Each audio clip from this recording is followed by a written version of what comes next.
बिस्मिल्लाहिर्रहमानिर्रहीम। अस्सलाम वालेकुम फ्रेंड्स, कैसे हैं आप सब? आई होप कि आप सब ठीक होंगे। तो फ्रेंड्स, आज जिस रेसिपी के साथ मैं हाज़िर हुई हूँ वो रमज़ान में आपके डेली काम आने वाली है और अब आपको बाज़ार से लेने की ज़रूरत नहीं होगी।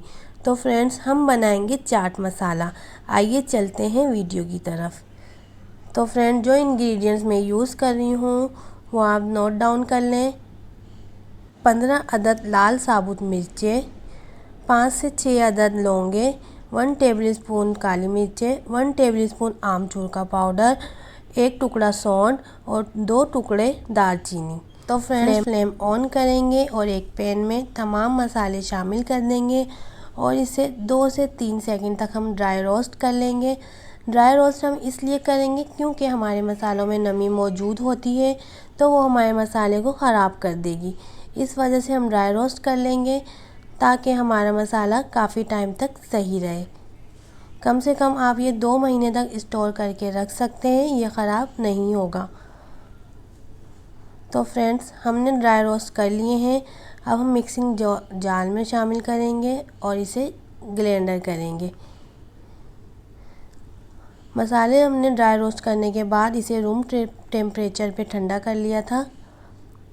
उसके बाद मैं 2 टेबलस्पून चीनी शामिल कर रही हूँ।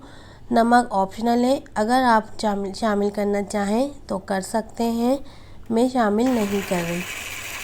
तो फ्रेंड्स, अब हम इसे ग्राइंडर करेंगे। 2 से 3 मिनट तक हमें इसे ग्राइंड करना है क्योंकि जो सौंठ हमने शामिल की है वो थोड़ी देर से ग्राइंडर होती है, इसका पाउडर देर से बनता है।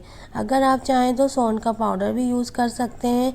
तो फ्रेंड्स, हमने ग्राइंडर कर लिया है। अब मैं आपको एक प्याली में निकाल के दिखाऊंगी कि हमारा चाट मसाला कितना बारीक निकला है। तो फ्रेंड्स, मैं आपको छोटी सी प्याली में निकाल के दिखाती हूँ कितना ज़बरदस्त हमारा चाट मसाला बन के रेडी हुआ है। अब आपको बाज़ार जाने की ज़रूरत नहीं। अब आप पूरे रमज़ान इसे यूज़ कर सकते हैं, दही बड़ों में और चाट में भी यूज़ कर सकते हैं। तो फ्रेंड्स, अगर आपको मेरी वीडियो पसंद आई तो प्लीज़ सब्सक्राइब ज़रूर कीजिएगा और चैनल को सपोर्ट कीजिएगा। मिलते हैं हम न्यू वीडियो में नेक्स्ट वीडियो के साथ। मुझे दीजिए इजाज़त। अल्लाह।